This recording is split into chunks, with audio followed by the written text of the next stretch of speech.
Father Albert Yelds, 3rd of July 2000.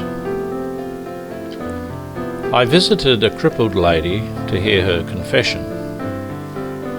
There was not a thing in the hut except a small altar to Our Lady. But she said that she was happy, and throughout the day she said her rosaries, first for the pagans, then for the church, and finally for her family. And her daughter came in, 40 years old, half-dressed with some skin disease, and asked her mother to dress her. The old lady was embarrassed and told me that her girl was mentally sick, but the girl, in perfect English, told me of her training as a nurse and of her travels, and nothing of the frustration she was causing her mother.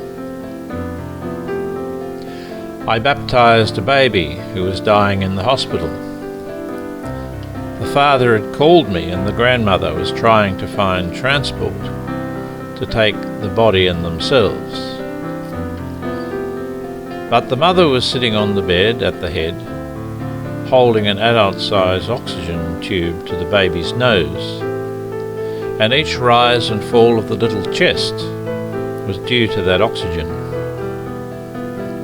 The mother was interested in nothing and nobody except each breath of the baby.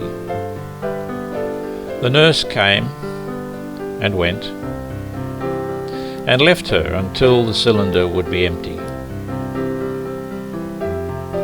And on Sunday, after 4 masses, a woman stepped off the bus and stopped me, asking me to return to the first village where I had said Mass. Her brother was dying. The house was a thatched roof with no walls, and coconut mats covered the sand. I could see the mother giving directions to her mother to put clothes on the children.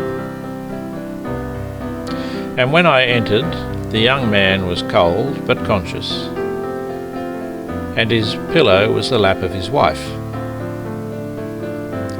He wanted all the sacraments and a talk, but he could not speak himself.